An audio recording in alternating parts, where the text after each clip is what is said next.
So, I wanted to come on here, like I said in the title of one of the videos, and give you more of a extended discussion, as best as I can, of what it's been like in wrestling here in 2023.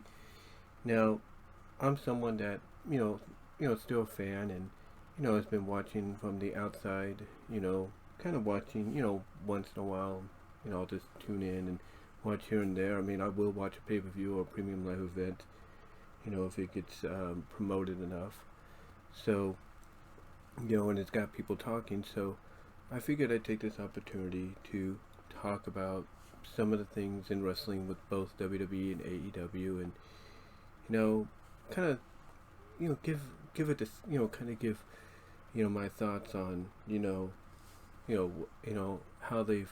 how they've built from this and everything, and how maybe we could be looking at them in 2024, perhaps. So, without further ado, let's start with our first discussion on WWE.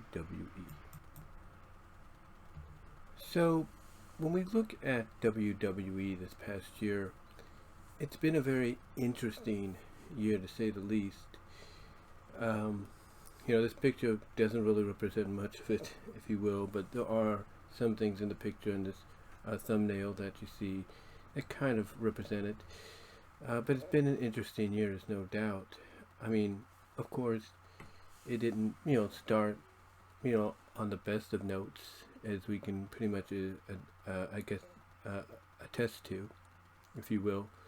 It didn't, begin on the best of notes because, 2022,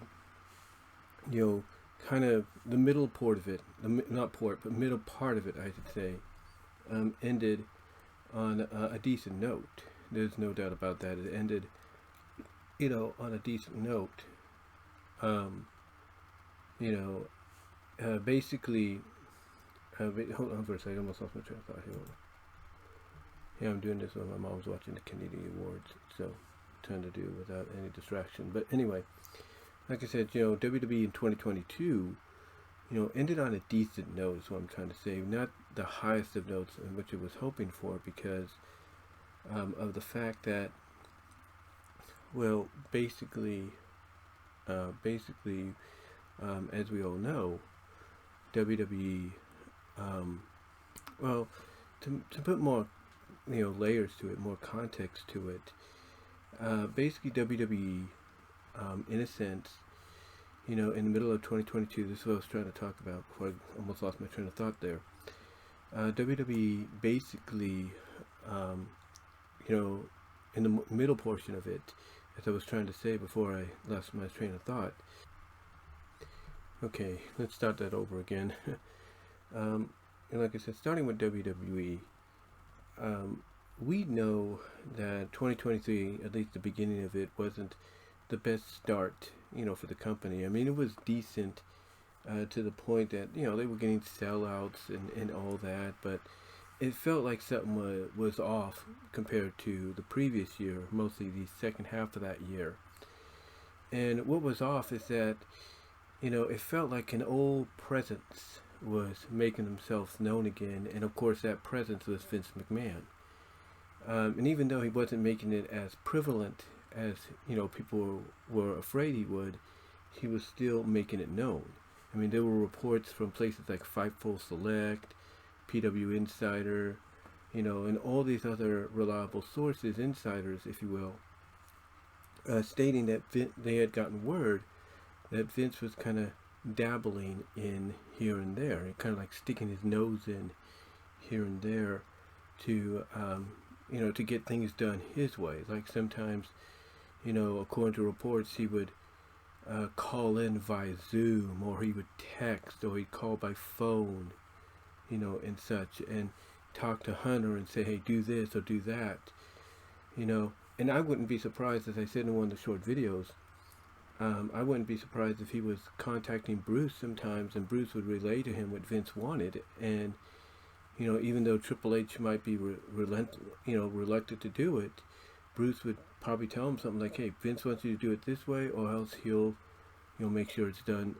He'll make, well, basically, I'm assuming in my opinion, that Bruce probably told Hunter that, Vince wanted it done this way, and Hunter was a little reluctant, but still, he would do it anyway because maybe Bruce said, yeah, if you don't do it, Vince said he'll make sure it's done, anyway. Like, he'll find a way to ensure it gets done.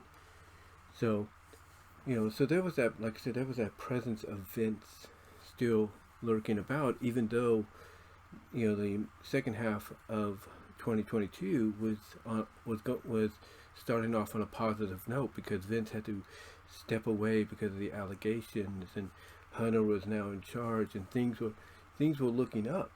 And then all of a sudden, as the allegations kind of died down a little bit, that's when Vince started to make his presence, more well known.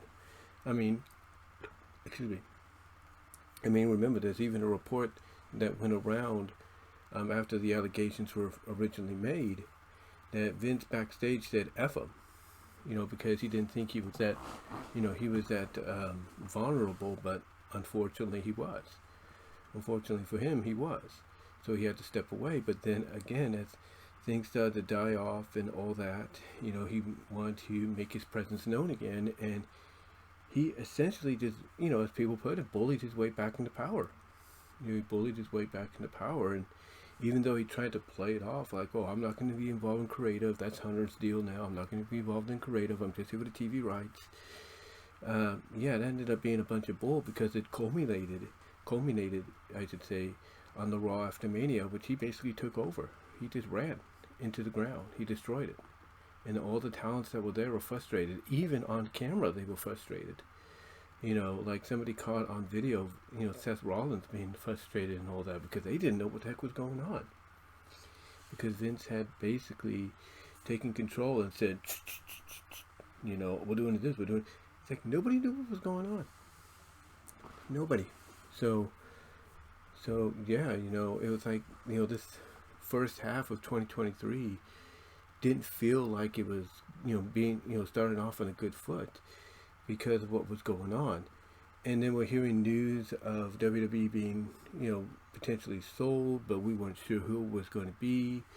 We had heard that there were, rumors that it could go to the Saudis, and there was fear that if the Saudis got it, they would put that, that they, more than anybody, would put Vince in charge, and Vince would run everything the way he wants, and, whatever fun we had in the past with Triple H, at the helm creatively would be gone forever, and there was just a bunch of doom and gloom with all the potential buyers for WWE.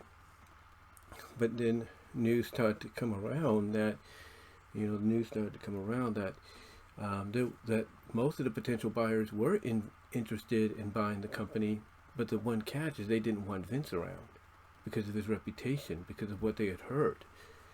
And, so they said, yeah, we'll invest in the company, we'll buy the company, but we don't want him around.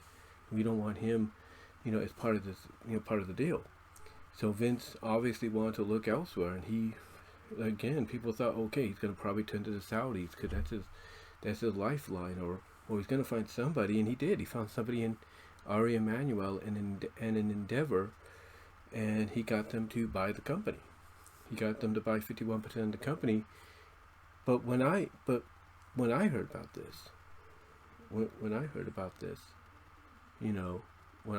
this, I basically said, honestly, I think I was one of the few people out here on YouTube and social media. I said Vince is not going to be in that position of power that he used to be anymore.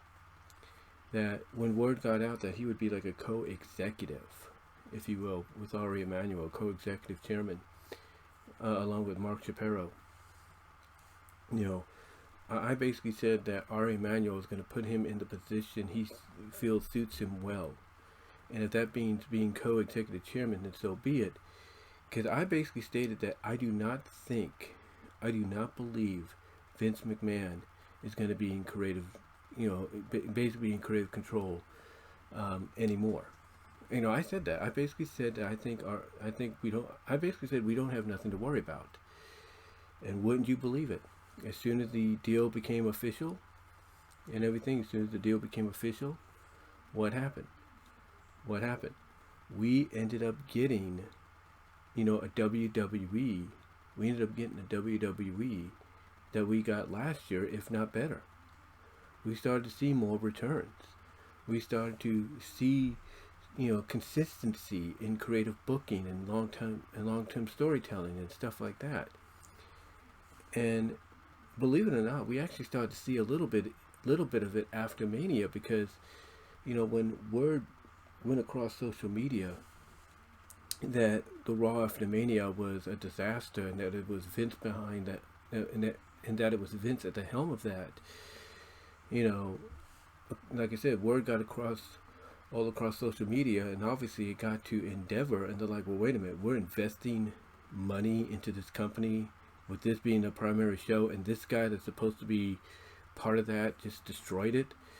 I mean, you started noticing that Vince backed off a little bit. I mean, yeah, he dabbled still here and there while he could, and everything, with without Ari probably sticking his head over, or trying to ask him, hey, what are you doing? Vince would dabble a little bit more, but in his creation. But obviously we started to see it basically, not immediately after that Raw after Mania, but we started to slowly see it immediately dissipate, little by little. Not much, because Vince's fingerprints would still be here and there, but we started to notice it dissipate little by little by little, until finally we got basically the official merger and everything, that the official merger that happened. And because of that official merger, we started to see basically a WWE that we were always meant to get. And again, like I said, I think it's all because of what Vince did on the Raw after Mania. He obviously, I guess in his mind, he wanted to have that one last hurrah, if you will, of being in charge of creative. And then that was it. That basically was his undoing creatively in that position, because obviously Ari Emanuel realized, in my opinion, that because you can't tell me that Ari and his team didn't, ask about what the talent, and ask about what some of the people in the offices of Stanford, when Vince wasn't around, hey, who's more suited to be in the creative position? And I bet you anything they told him it was Paul. They probably said Paul Levesque, Triple H. And that's why we got the news later on this year that Triple H was 99.9% in charge of creative. Not Vince McMahon. And why? Because obviously that Raw after Mania pretty much, did it in for Vince. It pretty much did it in for Vince.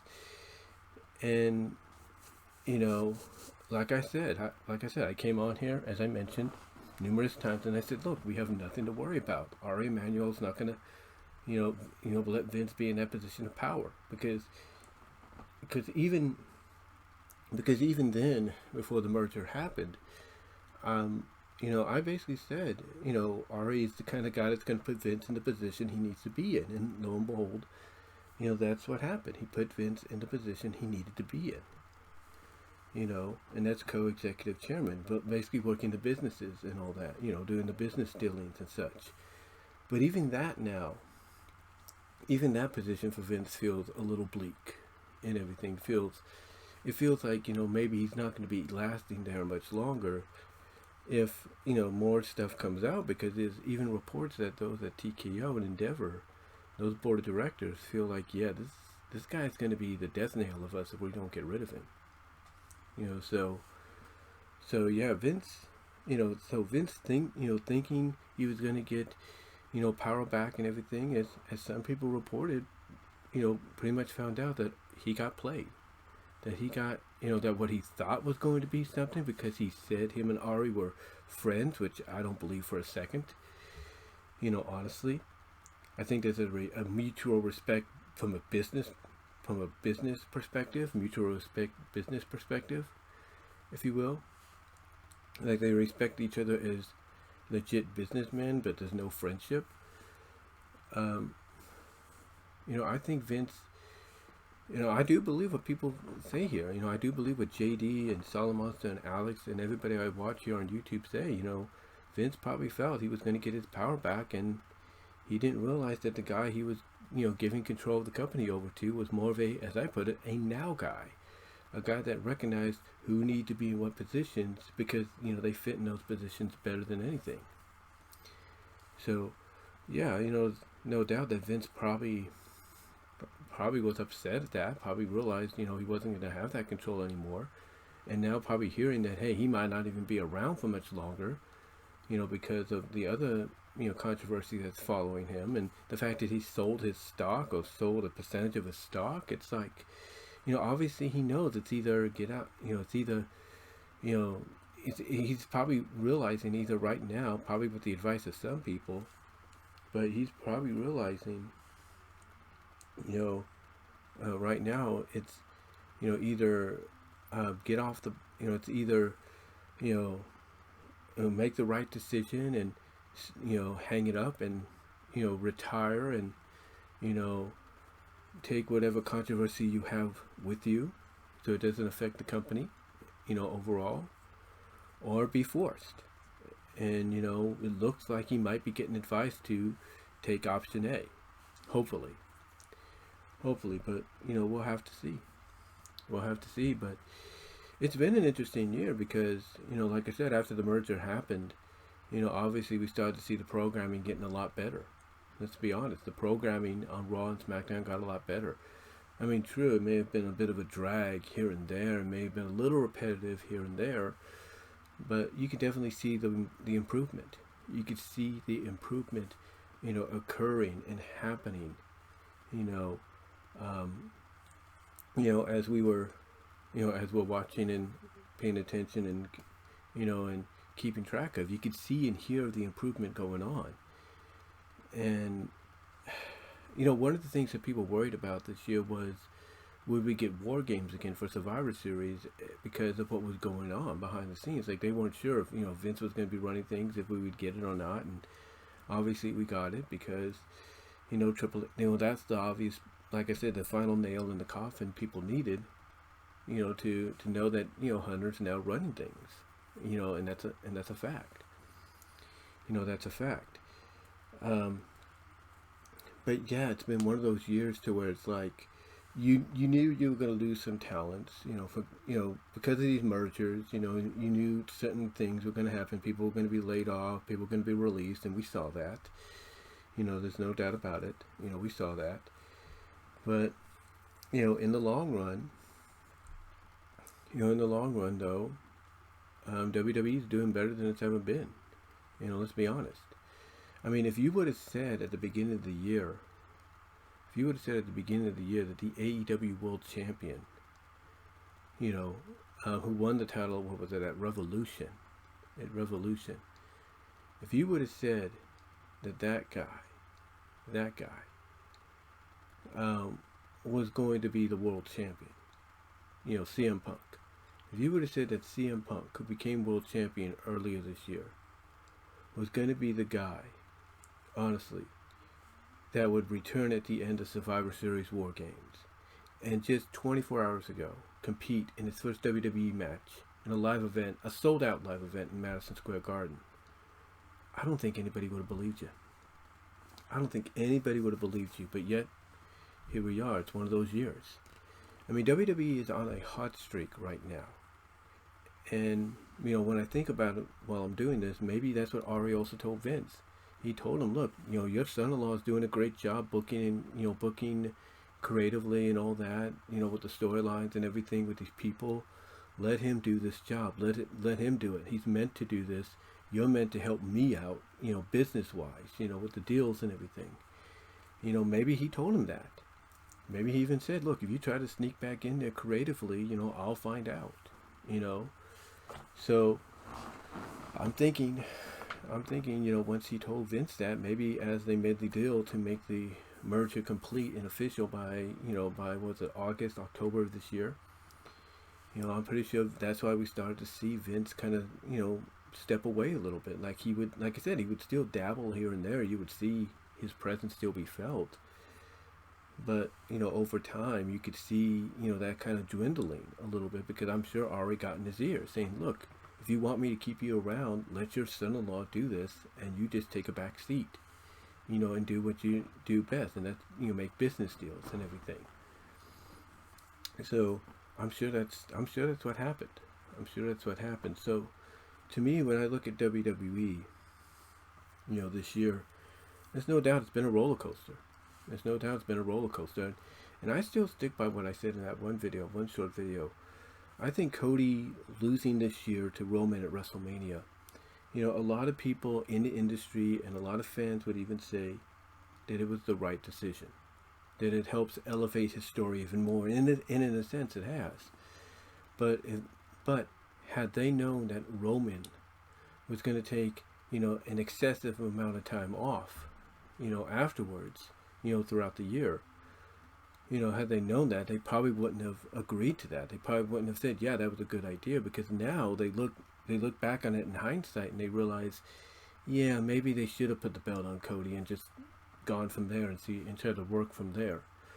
Because they would have made more sense, because in that way, even if Roman got it back for Cody to get it back next WrestleMania, at least it wouldn't be an absentee.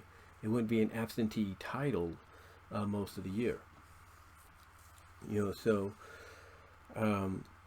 when I look back at that decision, I look at the fact that I'm a firm believer of this. I think that was more of a Vince call than anything, because there was word that Vince was in Gorilla during the second night of WrestleMania.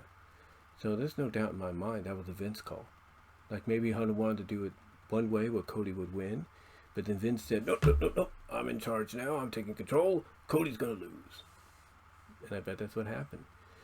Because, like I said in the original video, I don't think Vince, I don't think Vince is, how do I put this? I don't think Vince is ever going to get over pettiness. He's not. Even if he goes to somebody's house, like he did with Cody, legitimately went to Cody's house to bring him in, and all that. Let him be the American Nightmare. Let him keep his kingdom theme and all that. The whole 9 yards, the whole complete package. Even if he went out of his way to do that, to me, honestly, Vince is still petty. I really think he is. I think he is still petty. He's like, he'll go out of his way, do all that kind of stuff for certain talent he wants, or he wants in the company, wants to bring back to the company. But honestly, I think he's still very petty. And he'll basically take that talent, let them do what they want, kind of, let them be one of the rare bullet point promo people that he has, without go out there, do a promo without a script and everything. But honestly, I think it was a Vince move. I think it was honestly a Vince call on his part. I really do. I really think it was a Vince call on his part to have Cody lose. Because I know if Triple H was doing it, Cody would have won. And you really have to think about that. You really have to think about that, in my opinion. But what are you going to do? I mean, I think also when you think about it, the whole Cody Brock thing, which we never really got an answer to, we can only sum it up to, Brock wanted Cody to prove that he was, everything he said he was. He was legit. I can almost assume that was a Vince call too.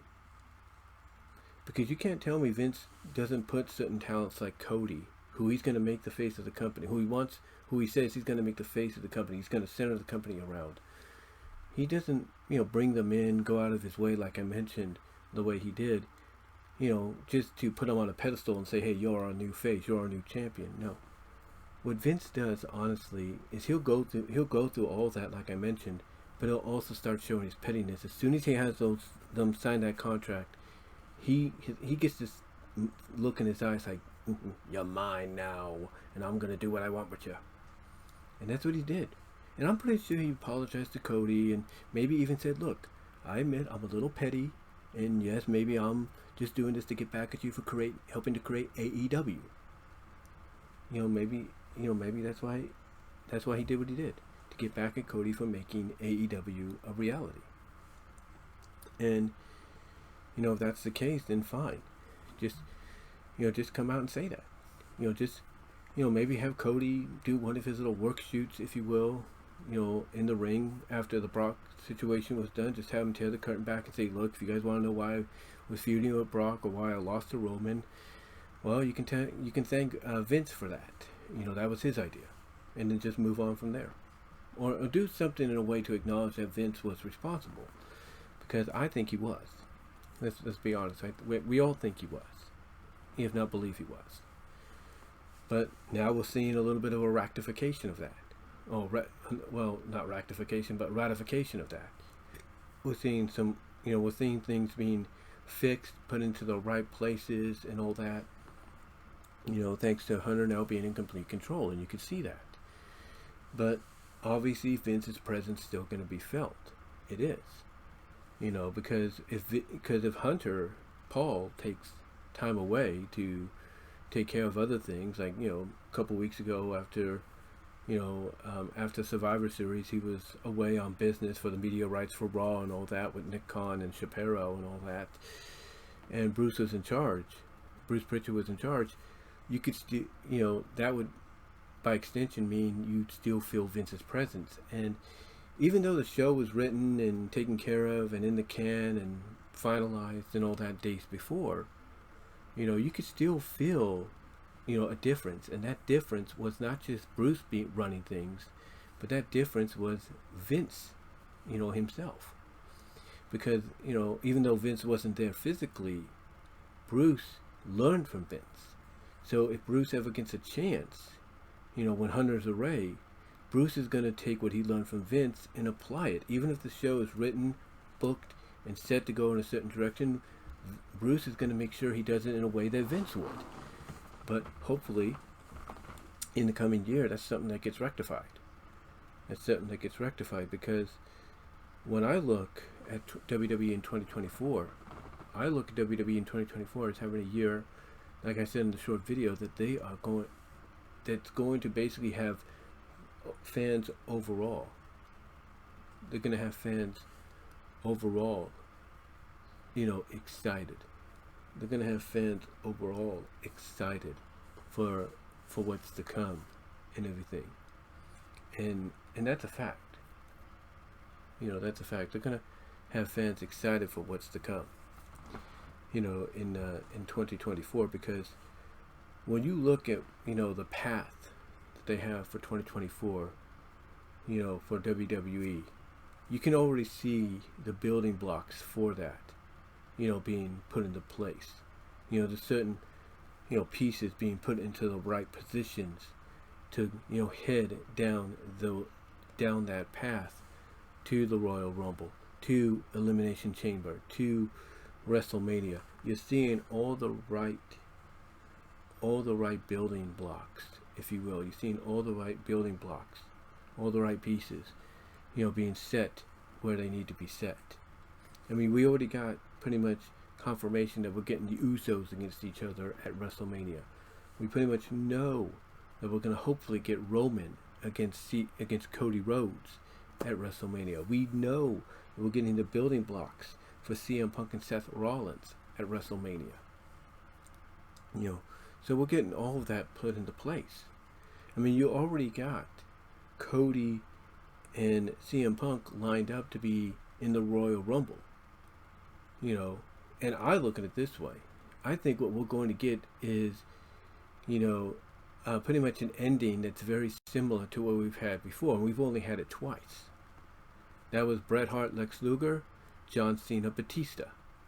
We've had that twice, and I got a feeling we're going to have it once again. But this time, unlike John Cena and Batista, where basically they restarted the match and Batista eliminated John, I think what we're going to have here, because, CM Punk is a huge Bret Hart fan, and Cody has respect for Bret, I've got a feeling what we're going to get is a double winner. We're going to get co-winners of the Rumble, so that way you set the path perfectly for Rumble, for WrestleMania. Both men get what they want.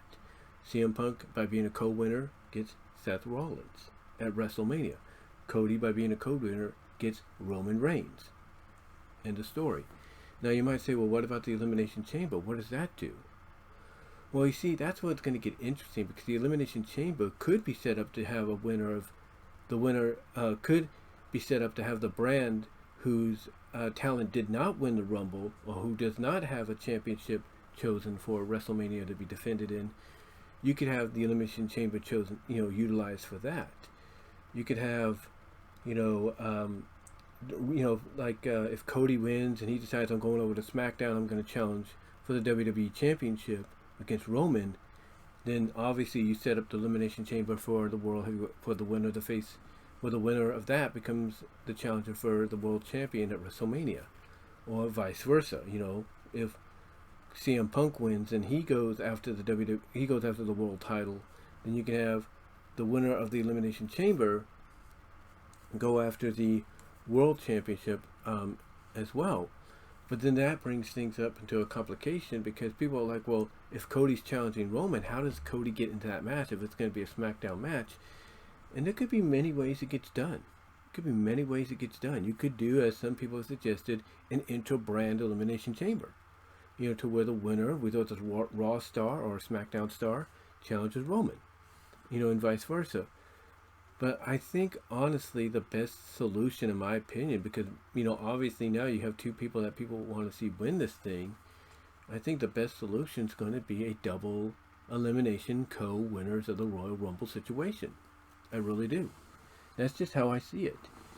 Now, not a lot of people may agree with that, but I think it's the most logical direction to go in. I really do. I think it's the most logical direction to go in because, where else are you going to go with this? Where else are you going to go with it? And then you could just use the Elimination Chamber in Australia to build to maybe a women's championship match at WrestleMania.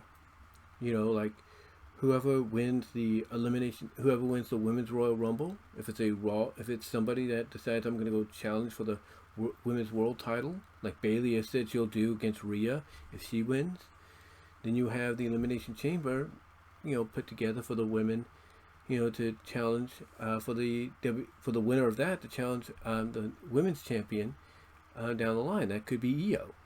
It could be Io Sky. Or maybe if you keep the Intercontinental title on Gunther, you have the winner of the Elimination Chamber face Gunther.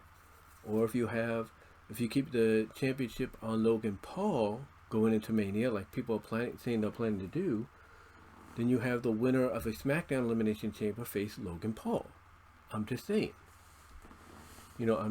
So, either way you look at it, in a way, I think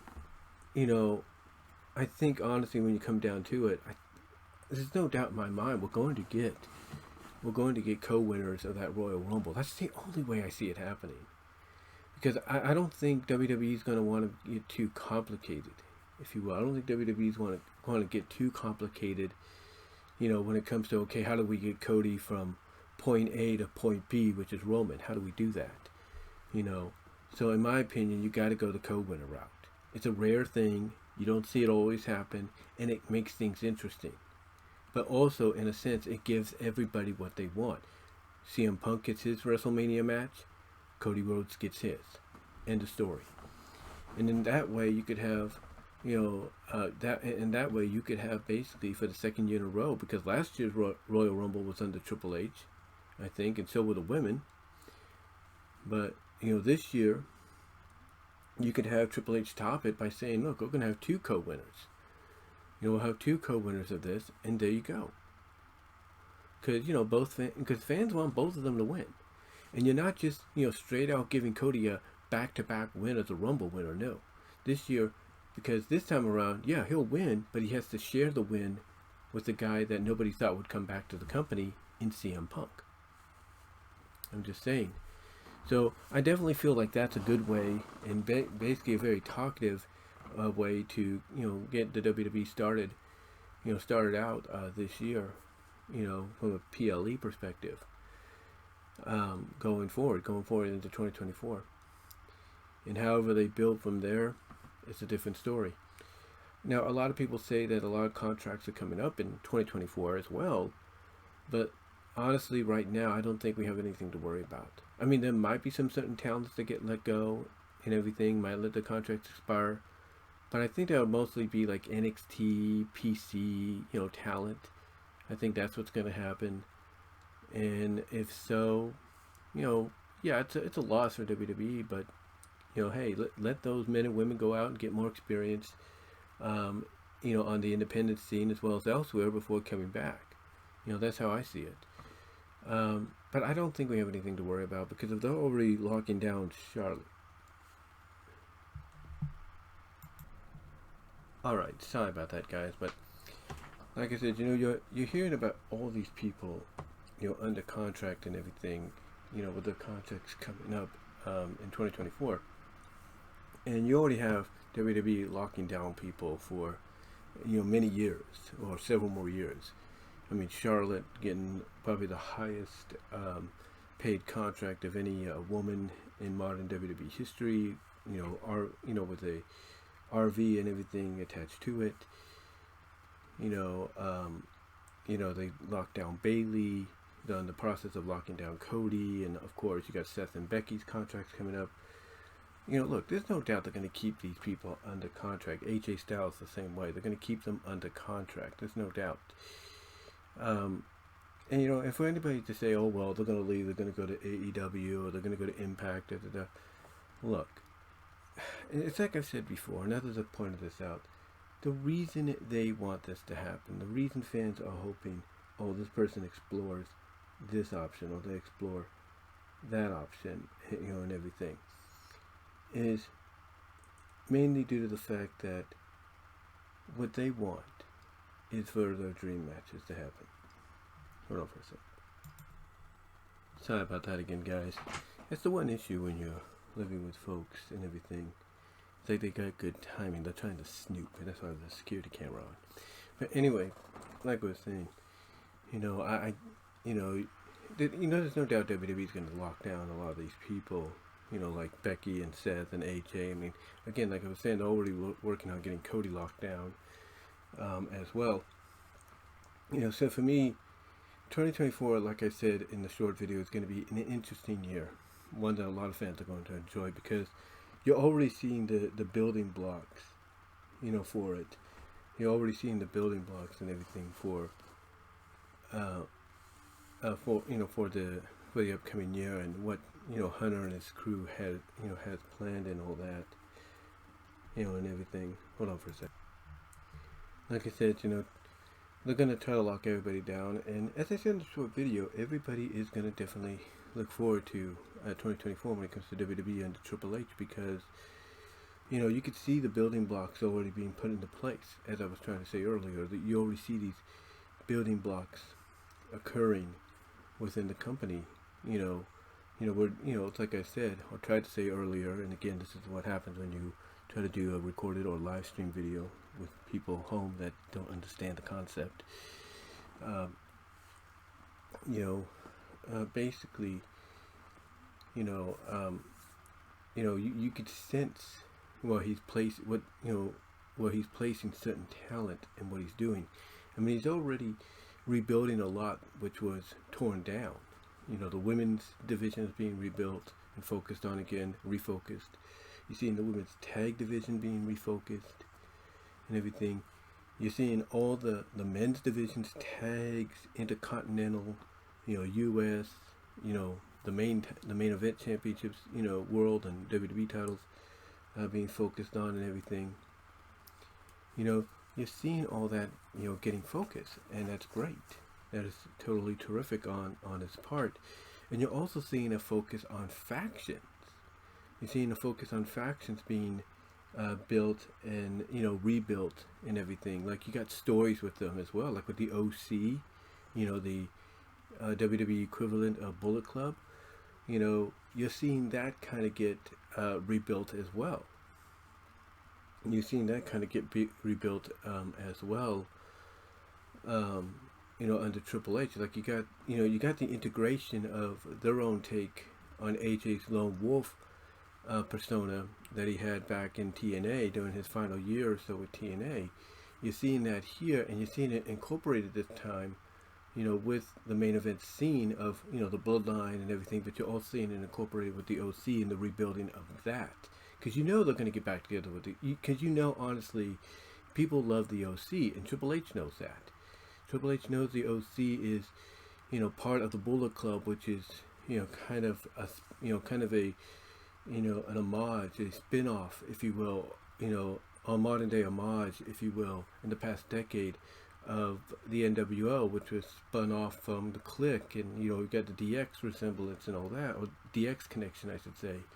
So Triple H likes that, and he knows from experience being in factions himself that you want to bring that faction together. Fans want to see that be a unit again, and you're going to get that. You're going to get that over time. You're just in that building phase. Like you got the three-way or the triple threat on the first SmackDown of the New Year's Revolution edition, and the winner of that takes on Roman. So the OC is going to get involved, because at the same time you got Mia Yim challenging for the women's championship. So you can see that he's going in the direction of building factions, rebuilding them, and all that. And it's not just with SmackDown, but you see it on Raw as well. And even NXT is getting into it, as well with, several groups they got going. So you could see that rebuilding process happening. And in 2024, you're going to definitely see the fruits of that rebuilding pay off. Because if there was one thing, obviously, he was fans of being part of, it's faction wars. When you had the Nation against DX and DX against the corporation and so on. You had the Nation against Los Barricas, the Nation against Los Barricas, if you will. You had the DX against Los Barricas. You had, the DOA, the Disciples of Apocalypse, against, Los Barricas. You had the Ministry of Darkness, the corporate ministry. He loved, Triple H himself was part of Evolution. He led Evolution. So he likes groups. He likes being part of groups. You had the Cabinet with JBL and such. It's like, this guy loves, this guy is not only a fan of this kind of stuff, but also somebody that was part of it. And being part of it not only made him a fan, but made him appreciate, exactly how important these are. And he's seen basically what's going on with AEW and seeing their attempted factions, but he's seeing that AEW, what they used to be strong at, they're now failing at. Because remember when AEW started, oh my gosh, they had factioned out the a-hole. So, he sees what's going on there. And he's basically taking that concept and he's, in a way, shoving it in Tony Khan's face, saying, hey, look, I'm doing what you would... He's basically... Okay, let me... Sorry about that. Almost got tongue-tied there. But like I said, he's doing what Tony Khan and AEW would strong at with factions, and he's shoving it in Tony Khan's face by saying, hey, look what I'm doing with something that used to put you on the map, you used to be strong at doing, but now I'm doing it, and I'm doing it correctly. I'm doing it the way it should be done. Well, I'm slowly building it up. I'm slowly, making these factions mean something. And yeah, he realizes that you gotta eventually remove one member for a new member or something like that down the line, or you gotta eject life somewhat into the group, somehow. And, that's what he's doing. He knows all this based on his own experience being in these groups. So the way I look at it with, WWE in 2024, it's going to be a year that wrestling fans overall, casual, hardcore, what have you, are going to be talking about when it comes to this company. It's going to be a year that they talk about, hopefully without any interference. Because again, like I said, last year in 2020, this past year, everybody saw that the first half of the year was kind of going like this. And sometimes tilting down and kind of going up, but mostly tilting down because of Vince interfering, sticking his nose in. And even though people would say, well, Triple H had 50 to 75% control, that might be true, but there was still that 25% or other 50% that Vince had. Well, Vince is more like, oh, I want this to happen, I want that to happen. And it's like, and it's like, well, what's even the point? What's even the point of, giving control mostly to Hunter, credit to Hunter, if you're going to take control? It didn't make it really didn't sit well with people, and people could tell the difference. Like, there were certain matches and angles, and backstage segments that they knew what Triple H is doing, but then they would see angles and matches and backstage segments that they could tell what Vince is doing. And it's like, it just did not make any sense. It didn't make any sense to them. So to them, that first half was kind of like this, but as soon as the merger, was announced, and Ari basically was going to be the guy in charge, you kind of started to see a slow uprise and everything. And again, I go back to what I said earlier. I think it's because of what happened on the Raw after Mania. Word got around of how messed up that was because of Vince. That obviously got to Ari Emanuel, and Ari's probably taking Vince aside and saying, hey, look, if I'm going to bring you on board or as a co-executive chairman with me, then you need to leave the creative to those that know how to do it right, that know how to do it without incident. And that's why, again, you have Triple H basically being given 99.9% of control, which is a good thing. Now, has Triple H had a stellar year? No. Not really. He's not had a perfect year. But, let's be honest, he's had more positives than negatives. But it's mostly because this year, mostly now that he's fully in charge, has been a rebuilding year. It's basically been a year of, I got to take what Vince did, and I got to fix it. Or I got to take what Vince destroyed, and I got to rebuild it. That's what he's doing. Right now as we speak, that's what he's doing. And it takes a while. It's not, it's like that old saying goes, Rome wasn't built in a day, and rebuilding of things that need to be rebuilt, and trust that needs to be rebuilt, and, bringing people back that kind of have trust issues and everything has to be fixed as well, and it takes time. This is why when people say Mercedes Moné could be back at the Royal Rumble next month, I believe that's a possibility. But the one issue she might have, despite probably getting everything else she's asking for, which I have no doubt she may get, is trust. It's like, can she truly believe that she'll be able to come back and not have to deal with Vince McMahon anymore?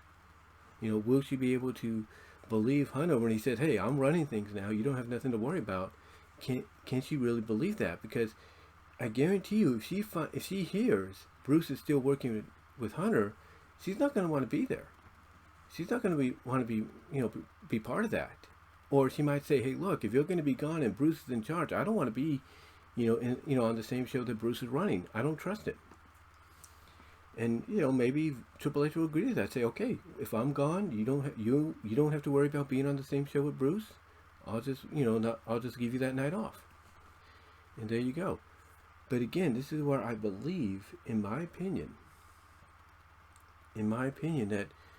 that Triple H is going to take Bruce, hopefully, currently as we speak, and going into next year, hopefully this is where I believe he's hopefully going to take Bruce and say, Bruce, you need to do things my way. When I leave you in charge, you need to do things the way I tell you to do it, not the way Vince taught you to do it. You do it my way. So hopefully he's taking him and taking him to the side and saying, look, this is how we're going to run. This is how you're going to run things in my absence. All these things are already set up and ready to go. This is how you're going to make sure it happens. You're going to make sure it happens the way I want to see it happen, the way the fans want to see it happen, and not the way Vince taught you. Because again, people point out that even though the Raw after Survivor Series was decent, you could definitely tell that it wasn't totally, Triple H in charge. Like, it was a Triple H written show. It was a Triple H written show and everything, but that mostly, mostly it was a Bruce run show. Like, in person, it was a Bruce run show, and because it was a Bruce run show, you could feel there was more leaning towards a Vince style of, producing, is what it was. So to me, I believe as we speak, as I'm doing this video, I should say, and going into next year, ever since that Raw after Survivor Series, I'm sure Triple H got word, heard the criticism and everything, and said, "Look, Bruce, I'm going to take you aside. I'm going to train you in my way of doing things, and get you away from Vince's way." And he's probably going to do the same thing with Kevin Dunn. He's probably going to take him aside and say, "Hey, you're going to do things my way, and by doing so, I'm going to get you away from the ways Vince taught you." And hopefully that's what happens. Or hopefully that has been happening, going forward. Well, what I'm trying to say is hopefully that has been happening, and going forward into 2024, we'll see that improve. Like when Triple H does have to take a Monday or a Friday off, which we know is coming, and he has to leave Bruce in charge. Hopefully Bruce will be put in charge, but he won't run things the way Vince taught him. He'll run things the way Triple H has taught him. So hopefully that's what's going to be happening. Hopefully that's a result of Triple H taking control. Basically sticking his flag down and saying, "Hey, this is my basically sticking his flag down, I should say, and creatively saying, this is my company now. We're doing things my way." But yeah, 2024 is definitely going to be a heck of a better year than it was last year. Hopefully there won't be any, like this. Hopefully it'll be a straightforward trajectory to the top without any incident, in my opinion. But we'll have to see. We'll have to see what he has planned for 2024. Again, he's already got the building blocks. He's got already the pieces already set to go, and be placed in where they need to be placed. And we'll just see what happens. I mean, we do know that certain talent are definitely going to be breaking out this year in positions they need to be broken out into. I mean, we know that Gunther is going to be a world champion. Because if they do another draft and he goes over to SmackDown, then I can see him getting the WWE title over the world title. But, either way you look at it, he's going to become a world champion. Whether he has the World Heavyweight Championship or the WWE Championship, he's definitely going to be on top. He's definitely going to be holding one of those before this year is out. And you could definitely tell that as we go through 2024, hopefully without incident, that you're going to see more focus on the tag divisions for both men and women, more focus on factions, more focus on the individual mid-card titles that are getting rebuilt and everything, just the prestigious status quo and such. So you're going to see a lot of that. You're going to see more emphasis on the women's divisions and their championships, as well, like I said, the world title and the WWE title. And you know what? I'm going to call it right now. I've got a feeling either the main roster or NXT is going to get a secondary women's championship. I do. But unlike, Tony Khan and Ring of Honor, there will be a reason for that secondary championship being around. Because, they will have the talent, the women for it to be justified in its existence. And they're going to basically, crown a champion either via tournament, or they're going to come up with some concept that gets us to that moment.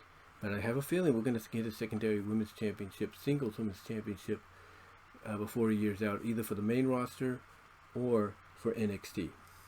But that's just my opinion. But with that said, though, guys, let's move on from WWE, because again, like I said, I think WWE is going to have a heck of a year going forward. And let's move on to AEW. Hey everybody. Okay, so let's start off talking about AEW in 2023. And AEW had an interesting year, didn't they? Of course, they're still recovering from the media scrum brawl out, if you will. And you can definitely tell that they're trying their best to rebuild the dike, if you will. They're trying their best to rebuild, what was damaged. And you could tell that it's taken a toll on them a little bit because basically, I don't know if the Elite was back by then. I'm not really sure. I think they may have been back. I'm not really sure.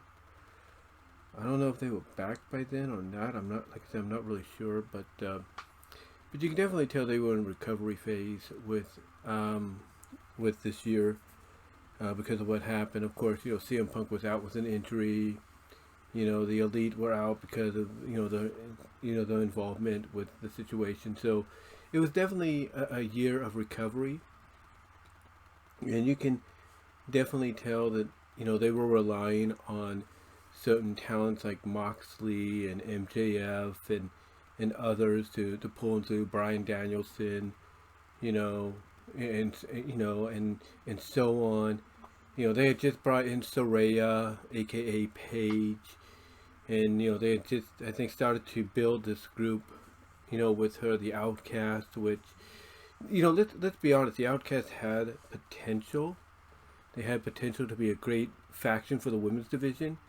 Incorporate a lot of the former WWE ladies or the ladies that had ties to WWE and bring them in and be like, hey, we're better than you, we're more talented than you. You should have respect for what we've done for you, and da da da. You know, they had the potential to be great, but then of course that got messed up because, obviously, fans, they still love Soraya. Fans loved Ruby, fans loved Tony, and obviously trying to cast them into these roles of heels, of outsider, like NWO like heels, just was not working, especially when you went to certain markets here in the States and even overseas, because a lot of fans, the smart marks, if you will, even and even not just the smart marks, but even the casual fans and the regular wrestling fans, they could see that the storyline you were telling with the Outcast, was a storyline that basically felt like, well, they're kind of right, in their arguments. It's like they're coming in here trying to help out this division, and this division, these AEW originals, aren't respecting them in the least. So you could definitely see that even though it had the potential to be that kind of a faction for the women's division, it just fell flat and everything. And then of course, throughout the year you had MJF running around as the world champion, and obviously the fan reception for him just kept getting bigger and bigger. No matter how much of a heel you tried to be, how much you tried to make his opposition, the babyface, sympathetic or not, and having him go through all these trials and everything, it felt like people did not want to boo this man. They did not want to boo him, because I think what it was with Maxwell is his charisma just, despite being a heel, just resonated with people. It just resonated with people like, yeah, this guy is a scumbag and everything. He is a scumbag, and he does feel like he's better than the rest of us. But, who can blame him, for following up on what he says? Because they could see that he'll go out there and, cheating or not, prove exactly that he's everything he says he is. And I think what also they like about him is he doesn't shy away from being, being truthful, being, a shooter, if you will, in his own way, and just incorporating that into his character and incorporating his real life situations into his character. So I don't think anybody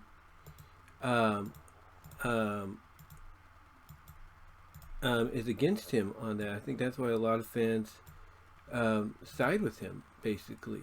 That's why I think a lot of fans side with him, because of all of that and more. And so obviously they realized, we can't fight against this, because if they kept fighting against it, as we've seen historically in wrestling, and especially in the past decade or so, fans will, rebel against it. Like you try to push it. It's like you try to push somebody to be one way, and they'll rebel against it. They'll say, no, that's not what we want.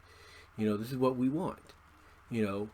Like with Roman Reigns, they tried to shove down Roman Reigns, the big dog, member of the Shield, and everything, down our throats. And fans are like, no, that's not the Roman we want. We want a Roman that's a badass. We want a Roman that's a heel. And obviously Roman heard that, and he's like, hey, you want me back working? You don't want me to be gone for good? Let me be what the fans want me to be. And guess what? Things have not been the same since, in WWE. In fact, in WWE, it's been for the better, despite the part-time schedule that Roman has. It's been for the better because basically he's exactly what fans have been wanting. That's why the fans gravitate towards him. And the same with MJF. Fans, they gravitate towards him because he is not only a prick, in real life to an extent, but he's basing his prickness off, real life period. And fans are accepting of that. Anytime his music hits, it's like, anytime the do-do-do hits, people are just, the place just explodes. I mean, why do you think but why do you think World's End is near sellout, hopefully, close to a sellout, in Long Island? It's not just because it's his hometown, and everything, that helps. But it's because of the fact that, he is the guy in AEW right now. And they want to show that support. They want to show that support for him. And I guarantee you, most of the people that will be there won't just, be from Long Island, won't just be people that know MJF personally, but it'll be people all over, especially those coming in for New Year's. For the Dick Clark New Year's Rockin' Eve. There are going to be people coming in for that. They're going to be at World's End that want to be there, not just because of the great wrestling they're going to get, but to support MJF. Because they see basically, as hard as it is to say for anybody, to do, they see a lot of themselves in him. He comes out and he says, look, I'm going to be he straight up just says, look, I'm going to be a babyface, but I'm going to be a scumbag babyface. He's like, I'm still going to be the guy that, going to cheat to win, going to do the most scummiest, rottening things you can think of, but I'm going to do it for you guys. Not for me, for you. Because he wants to be accepted.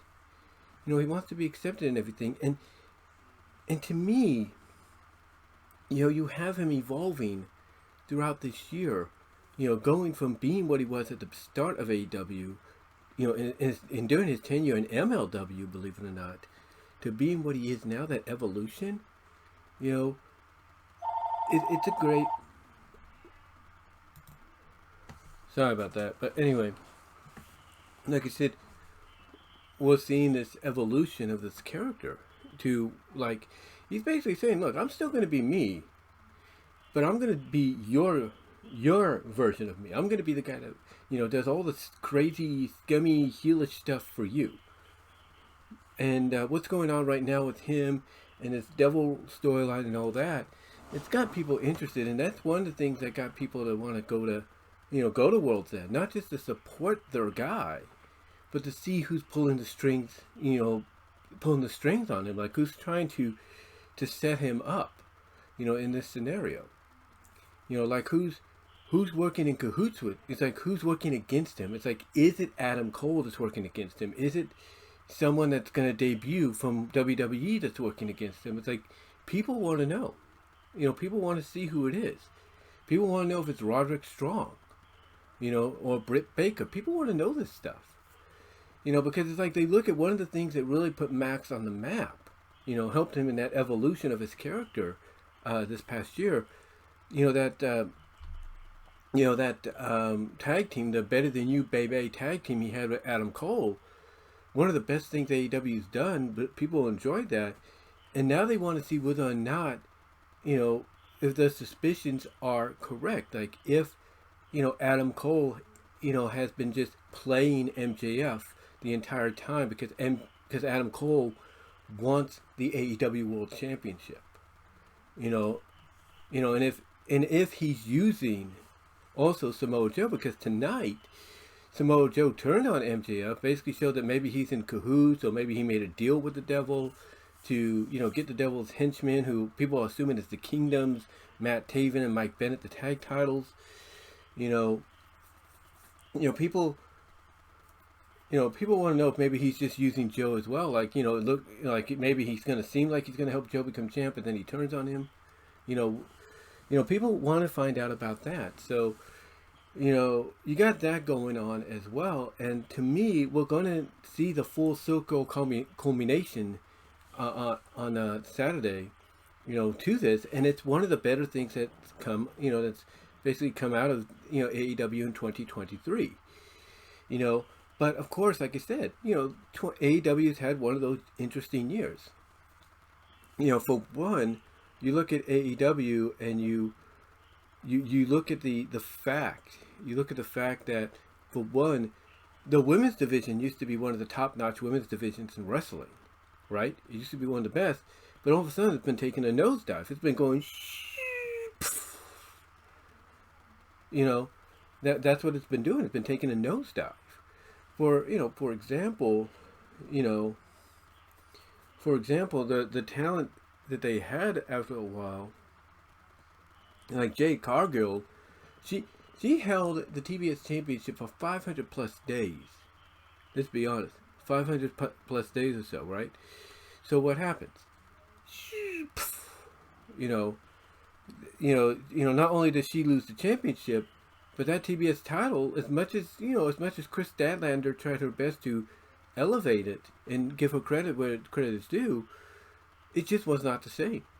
It just was not the same. It didn't have the same credibility that it used to, and now it's on Julia Hart, who they're hoping is going to bring relevancy to it. But is she? Is this alliance she has with Sky Blue now? To help her keep that championship on her way. So is Sky Blue playing her too? We're not really sure. See, going into 2024, they got all these elements that they can work around, and I'll get into that in a moment. But the women's division hasn't been the same. I mean, yeah, they've had the highs and positives, like Soraya becoming champion in Wembley in front of her home country and family was a good thing. But then you have her lose it, several weeks later at Grand Slam, I think? Back to Hikaru Shida? And it's like, well, what was the point? I mean, what? Just to give her a moment? You're not going to let her hold it for the rest of the year? I don't understand it. And look, I get maybe they don't want to risk, the next situation with her, but still, it's like, why give her the championship if you're just going to take it off her almost a month later? It doesn't make sense. And then, of course, the whole situation and then you got the Outcast situation too. It's like, well, what's going on with the Outcast? It's like, what? Sorry about that. Apparently I'm too loud, basically. But anyway, basically, like I was saying, you got the Soraya situation. It's like, what's the point? And then you got that leading to the Outcast breaking up and everything, and it's like, well, what was the point of putting them together anyway? If you're gonna do that, it's like, the women's division was basically just up and down, if you know what I mean. Just up and down, and it hasn't been the same since. And then, of course, this year you saw the debut of Collision, and the reason you saw the debut of Collision is you had the return of the Elite from the suspension, and you also had the return of CM Punk, and they needed something to kind of keep both parties away from each other, and this was one way of doing it. This was one way of doing it and everything. And at first it succeeded. I mean, it looked like you were establishing certain rosters and everything. For the talents, Collision had its own roster. Ring of Honor had their own. I mean, not Ring of Honor, but Dynamite had their own. And everything seemed to be good. Everything seemed to be all right. But then all of a sudden we get to All In, and you have a situation with Jack Perry. And all of a sudden we have the situation, like I said, with Jack Perry, and pretty much the rest is history. And for AEW, they've never recovered from that situation, because now Collision has become nothing more than Collision's become nothing more than a watered down version of Rampage. I mean, they have shown improvement in the past few weeks, especially with the Continental Classic, but it's just never been the same. It's never been the same. And Punk, of course, being given creative control of what with Collision and everything, with being given creative control, and everything, over Collision, that didn't, to me, that didn't do any favors either, because it's like, well, if you've got creative control, that doesn't mean you have power to get rid of, like, let's say, matchmakers and all that. Like, Daniels was in a position of an official. That doesn't give you power to do that, but yet he had it, which has always led people to believe he had an EVP-like position. So, yeah, ever since that moment, I don't think AEW has never truly recovered. I don't think Tony Khan has ever truly recovered from that, which is why he acts the way he does, in my opinion. So honestly, when I look at World's End, and I said in one video, I think they need to use that to really build into 2024. They do. I mean, there's no doubt about it. They need to build into 2024, and like I said earlier, they got all the elements they need for 2024. They do. They got all the elements. I mean, like I said, the Julia Hart Sky Blue situation. Obviously, you're adding Statlander and now Thunder Rosa back into the mix. Thunder Rosa's back, so that's good. So the question is Sky Blue there to help Julia, or Sky Blue there to be basically like, hey, I'm making you think I'm on your side, but in the end, I'm gonna actually turn on you and get the TBS title? We'll have to see. And that's something to keep an eye on. There is potential there. And then you got the situation going on with Sting. Sting's retiring next year at Revolution, and AEW's going to be without a big name there, and then Darby Allin, he's planning to climb Mount Everest. They're going to be able to be gone. They're going to be without that name too. So it's going to be very interesting to see how they kind of recover from that. They got the Adam Cole, Christian Cage thing going on. Like Sunday, they got the no DQ, which I'm assuming is going to be the match of, which is going to be basically the monthly violent match. Basically like Swerve and Hangman was at Full Gear, which I agree. Just looking at that was very violent. More so than I think I've ever seen any AEW match, have been outside of the barbed wire like matches. And, I'm assuming, basically, long story short, that's what this match is going to be at World's End between Copeland and Cage. It's going to be a violent match. Maybe not as violent as Swerve and Hangman, or maybe more so. We're not really sure, but we know there's going to be a third match. That'll be at Revolution, which is going to make this a trilogy. But we do know 2024 is going to be the year that these two reunite as a tag team, and that third match in this trilogy might just be how it happens. Like the stipulation might be added to that, to where it has to happen if Adam wins. But yeah, 2024 is going to be an interesting year for them, because they also got the TV rights deals with TBS and TNT, Warner Bros. Discovery coming up, and whether or not they remain with them is going to be interesting. And if they do does Tony Khan swallow his pride and say, hey, look, I'll stay on Wednesday nights and Saturday nights, and you can have Raw on Mondays? And does he swallow his pride to let that happen, or does he swallow his pride and say, hey, look, I want to stay with you, and I'll just go to Discovery?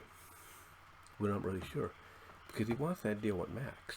He wants that Max streaming deal, but will he get it? That's what's going to make things interesting for AEW in 2024. And then how they build off of this devil reveal that we'll probably get at World's End on Saturday, and how that circulates with MJF, if he's still with the company next year or not, and whoever else they involve is going to be intriguing as well, because you got all this happening, and it's like, how do you build into 2024 with it? And like I said, you have you have a numerous amount of possibilities you can work with, and how they, how they get to that is gonna be interesting. Like, how do they, like, what do you do with the Continental Classic winner, the winner of the Continental Classic, the Triple Crown winner? What do? Do you give them a shot at the world title? And that being either Moxley or Kingston. Who knows? We'll have to see. We'll have to see what they do. But 2024 for AEW more so than WWE is going to be, it's going to be extremely interesting. And all I'm going to say in closing is this: if I'm Tony Khan, I get my act together. I look at what's occurred here in 2023, and I tell myself I'm not going to let that repeat itself in 2024. And I'm going to, if I'm Tony Khan, I'm going to say the mistakes I made in 2023, I'm not going to make in 2024, and I'm going to basically start rebuilding the right way. Because if he wants to stay on TBS, he wants to stay on TNT with the WBD, get that streaming deal, then he needs to stop putting a lot of stock and effort in rebuilding this company and regaining the trust of the fans, and basically bring AEW back to what it was when it first began. That alternative that had long-term booking, along with great matches and great characters. That's what he needs to do.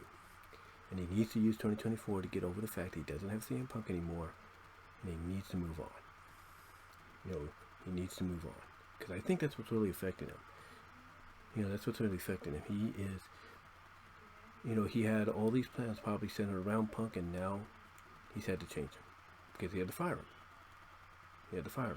So we'll see what happens. But anyway, though, guys, that's about gonna do it with my thoughts on on AEW this past year, and what I see happening with them in 2024, as well as what I see happening with WWE in 2024, and what I thought about what they went through in this year, 2023. Thank you all for joining. Sorry for the interruptions and all that.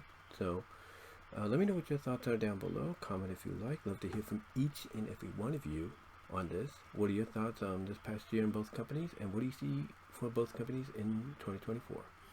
And until next time, guys, I will talk to you all later.